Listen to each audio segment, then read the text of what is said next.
मेरे ख्याल में कि हम जाके एक जंग शुरू कर देना हिंदुस्तान के साथ, तो हमारा दुश्मन है उसका फौज तो 4 गुना है, उसका एयरफोर्स 6 गुना है और उसकी नेवी 8 गुना है पाकिस्तान से। तो हम लोगों जो हैं we are taking on a huge enemy. और चीन जो है हाँ वो मदद करेगा, मगर ये याद रखें चीन किसी और की लड़ाई नहीं लड़ता। इंडिया ने क्या किया था बांग्लादेश जंग के पहले, इंडो सोवियत ट्रीटी साइन किया था और उस ट्रीटी का क्या नतीजा था कि चाइना न्यूट्रलाइज हो गया।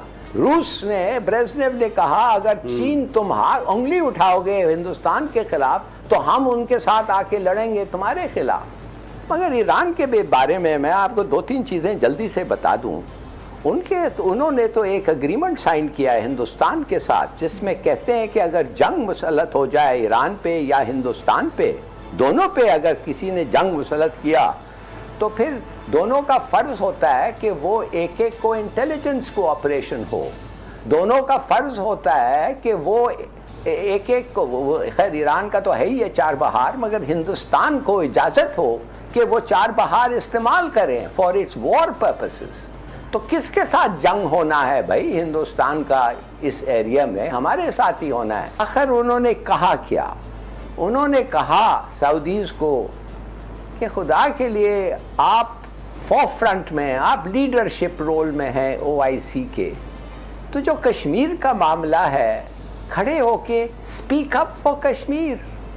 हमने क्या कहा है? हमने सिर्फ ये कहा था, रिक्वेस्ट किया था कि एक फॉरेन मिनिस्टर्स का कॉन्फ्रेंस हो जिसमें कश्मीर में जो मुसलमानों की हालत है, जो इंडिया कर रहा है मुसलमानों के साथ, उसको आप एक जॉइंट रेजोल्यूशन में कहें कि ये मुनासिब नहीं है, उसको कंडेम किए जैसे पूरी दुनिया ने कंडेम किया है। अमेरिका ने किया है, ब्रिटेन ने किया है, सब ने कंडेम किया है। आखिर ओआईसी का पर्पस क्या है? ओआईसी का पर्पस ये है कि आप प्रोजेक्ट करते हैं Muslim causes. Islam, Kashmir is a Muslim cause. आप और क्या है? आप प्रमोट करते हैं इस्लामिक वैल्यूज, आप प्रोटेक्ट करते हैं राइट्स ऑफ मुसलमान। तो अगर ओआईसी ये भी नहीं कर सकता है तो बेसिकली फॉरेन मिनिस्टर साहब कह रहे थे तो फिर हम वो मेंबर्स ओआईसी के जो करना चाहते हैं, जो अलग होके कहना चाहते हैं कुछ, उनको तो करने दें। उधर से बड़ा, जैसा आपने देखा, बड़ा सीरियस रिएक्शन हुआ और उन्होंने कहा ये करो और वो क्या था। 1995 में जब हम यूएन गए थे, क्राउन प्रिंस अब्दुल्ला ने कहा मेरे सामने कि प्राइम मिनिस्टर कश्मीर कॉज तो हमारा कॉज है। आप जब मुझे पूछते हैं कि बढ़ के सपोर्ट करें, हम तो कहते हैं वो हमारा कॉज है, कैसे नहीं करेंगे।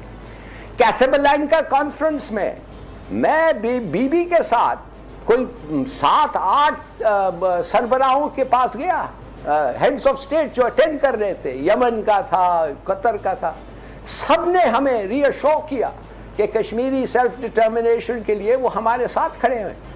अभी वो जो उनका जो बादशाह बात में बना अब्दुल्ला, अभी जो अब्दुल्ला कह रहा है कि वो हमारा कॉज है, अभी हमें कहा जाता है वो एक बायलैटरल अफेयर है, अभी कहा जाता है कि वो एक इंटरनल मैटर है हिंदुस्तान का।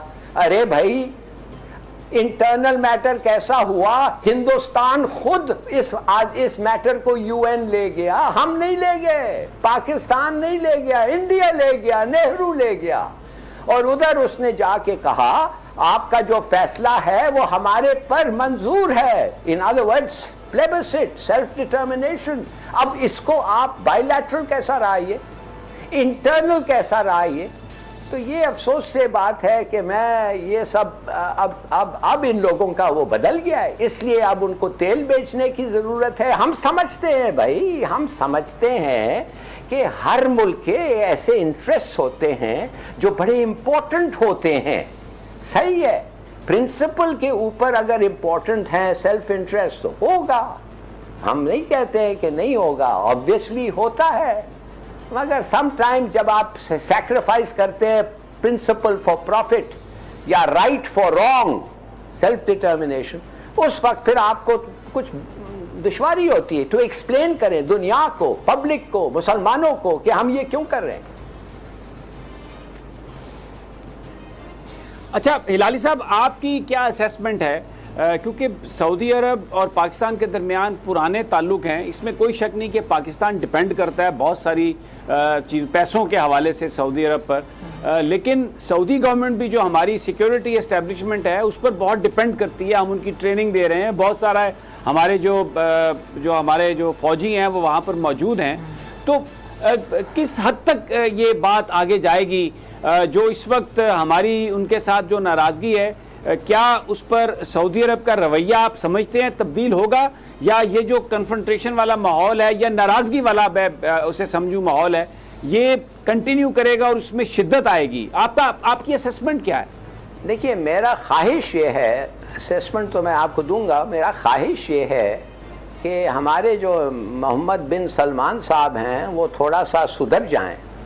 वो तो फौरन जाके हमला कर दिया था यमन पे, और वो हमला it has cost them so much in terms of self respect, in terms of national respect, in terms of money, in terms of men lost, माने हर लिहाज से उनका इतना बड़ा नुकसान हुआ है। क्या यमन, भाई यमन किसको थ्रेटन कर रहा था? मैं उधर सफीर रह चुका हूं 5 साल के लिए यमन में।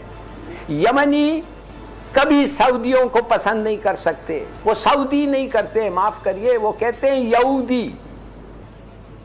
देखिए, ये तो आपका कहना कि ईरान कुछ सर्टेनली सऊदी अरेबिया से तो ज्यादा हमें सपोर्ट दे रहा है, बेशक वर्बल सपोर्ट हो, और सऊदी अरेबिया तो कुछ नहीं दे रहा है, और वो उसके वजह भी हमें पता है। मगर ईरान के बारे में मैं आपको 2-3 चीजें जल्दी से बता दूं। उन्होंने तो एक एग्रीमेंट साइन किया है हिंदुस्तान के साथ, जिसमें कहते हैं कि अगर जंग मुसल्लत हो जाए ईरान पे या हिंदुस्तान पे, दोनों पे अगर किसी ने जंग मुसल्लत किया, तो फिर दोनों का फर्ज होता है कि वो एक एक को इंटेलिजेंस कोऑपरेशन हो। दोनों का फर्ज होता है कि वो एक एक को, खैर ईरान का तो है ही है 4 बहार, मगर हिंदुस्तान को इजाजत हो कि वो 4 बहार इस्तेमाल करें फॉर इट्स वॉर पर्पसेस। तो किसके साथ जंग होना है भाई? हिंदुस्तान का इस एरिया में हमारे साथ ही होना है। तो आपका क्या मकसद है कि आपने हमारे दुश्मन के साथ एक एग्रीमेंट साइन किया है और उसके साथ इंटेलिजेंस कोऑपरेशन आप करेंगे और 4 बहार का इस्तेमाल करेंगे?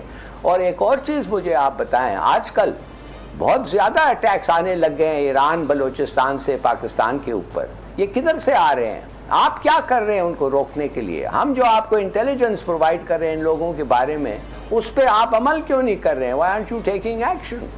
और फाइनली मैं ये कहूँगा कि ये ईरान का जो एटीट्यूड है यादाव पे, आई मीन आपने एक इंडियन स्पाई जो दहशतगर्द जो आके पैसे बांट के, पता नहीं खुद कहता है कितने सारे इंसिडेंसेस को वो स्पॉन्सर किया, फाइनेंस किया, लोगों को हथियार और पैसे, तो लोग मारे गए हैं।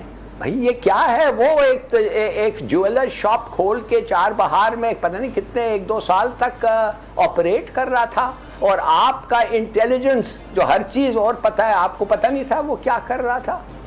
आई एम सॉरी कि ये this is not the actions of what I call a trustworthy friend. तो हमारे बड़े रिजर्वेशंस हैं ईरान के साथ भी। और ये मैं, देखिए, I am not in government, I am not in politics, मैं आपको एक इंडिपेंडेंट ऑब्जर्वर की तरह बात करता हूं, और मैं कह सकता हूं समी साहब, बात सीधी सादी है कि कल एक आर्टिकल निकला है फॉरेन अफेयर्स जर्नल, जो अमेरिका का एक बड़ा प्रेस्टिजियस पब्लिकेशन है, जिसमें लिखा हुआ ये है कि हिंदुस्तान कुछ कामयाबी के साथ टेरर ऑपरेशंस बलूचिस्तान में शुरू कर दिया है 1-2 साल से, और काफ़ी कामयाबी के साथ।